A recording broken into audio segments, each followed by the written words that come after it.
Breaking news, merong 29 na mariners lulan ng isang oil tanker na dumadaan sa Red Sea na naka-experience na pang-aatake ng Houthis. Niligtas naman ito ng French destroyer.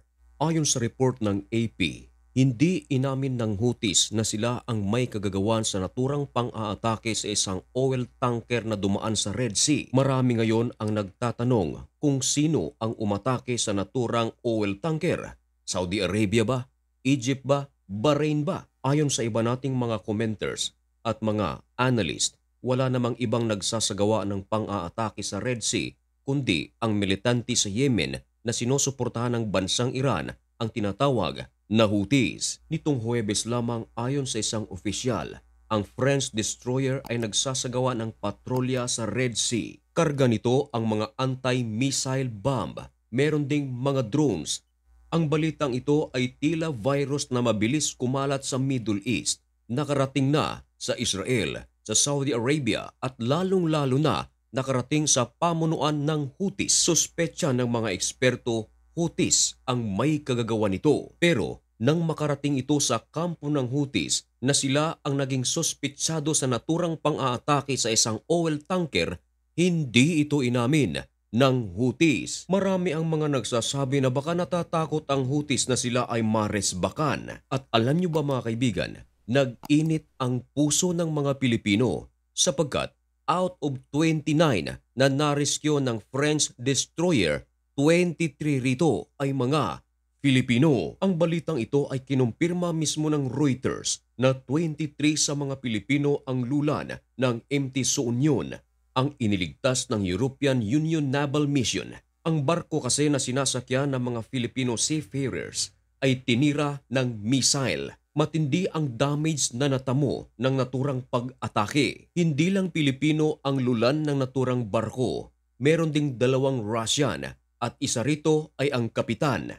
Kahit na ang naturang missile strike sa MT Sounion ay hindi inamin ng grupong Houthis, hinala ng mga eksperto wala namang ibang gumagawa sa pag-aatake sa mga barko na dumadaan sa Red Sea, lalo na kung ito ay may koneksyon sa Israel, papasok man o palabas. Mula kasi nang magkadigmaan ang Israel at Hamas, dito rin nag-umpisang umatake ang Houthis sa Red Sea. Ayon sa spokesperson ng Houthis, umaatake sila sa mga barko sa Red Sea bilang suporta nila sa kanilang brothers sa Gaza o yung mga Hamas members. Galit na galit ang Western countries dito, kahit pa man ang European Union, dahil sa ginagawang periwisyo ng Houthis sa Red Sea.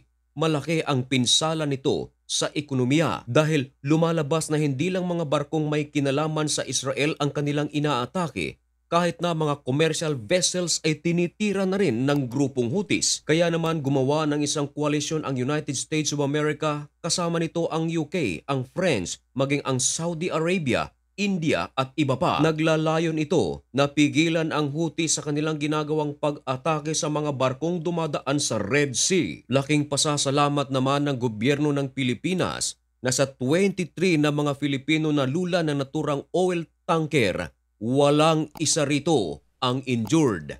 Kaya kung isa ka sa mga kaanak na nababahala dahil sa balitang ito, ang inyong naririnig na usapang banal ay mapagkakatiwalaan tungkol sa balitang ito. Uulitin ko, walang na-injured na mga Filipino. Siniguro din ito ng Department of Migrant Workers or DMW. Ayon sa DMW, wala raw dapat ipangamba ang mga kaanak ng naturang 23 seafarers na lulan ng MT Sounion. Ayon sa ulat, merong 2 maliliit na bangka ang umatake sa isang Greek flag tanker. Ginamit nito ang maraming projectile at ito ay may layong 77 nautical miles west of Yemen's port city of Hodeidah. Ibig sabihin mga kaibigan, ang naturang pag-atake ay nagmula mismo sa Yemen. Ayon sa mga eksperto, hindi naman gumagawa ng pag-atake mismo ang gobyerno ng Yemen, kundi ang mga militanteng grupo nito na nasa kanilang bansa. Hawak kasi ng Houthis ang malaking parte ng Yemen, kahit na ang capital city nito na Sanaa ay hawak din.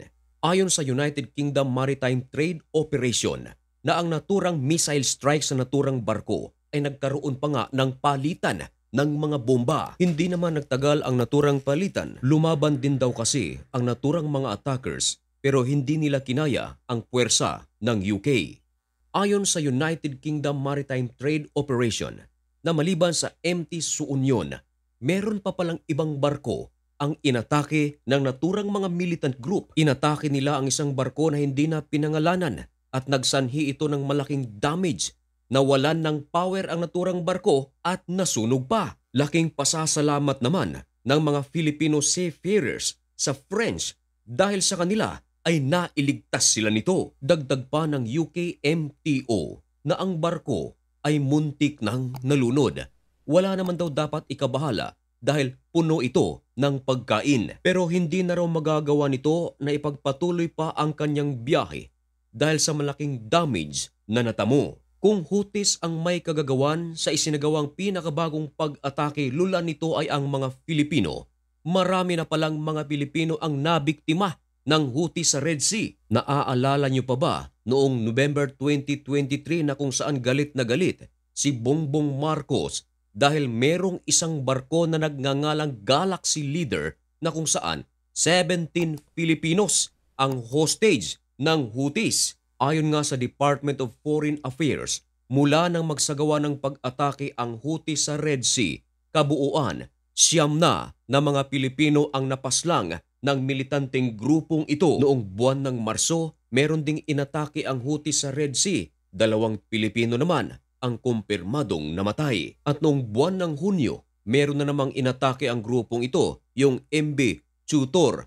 Pinapatakbo ito ng maraming Filipino seafarers. Subalit, maraming Filipino ang namising dito. Nakakalungkot ngang isipin mga kaibigan na hanggang ngayon na yung 17 hostage ng Houthis na mga Pilipino ay wala pang balita. Meron ding mga namising. Subalit, ayon sa Philippine Authority, nagpapatuloy daw ang kanilang pagtatrabaho na mahanap ang mga naturang Pilipino. Kaya nga, ang ating gobyerno ngayon ay meron tinatawag na deployment policy. At ang policing ito, lahat ng mga Filipino seafarers are banned na dumaan sa Red Sea at sa Gulf of Aden. Ito ay upang masiguro ang kaligtasan ng mga Filipino seafarers. Paglilinaw naman ng kakdak na kung talagang nais ng may-ari ng mga oil tanker at iba pang mga shipping lines na dumaan talaga sa Red Sea, lahat ng mga Pilipino ay merong karapatan na mag-refuse dito. At kung talagang magpupumilit ang mga negosyante, lahat ng mga Filipino seafarers are entitled to double compensation and other benefits if they choose to take the risk.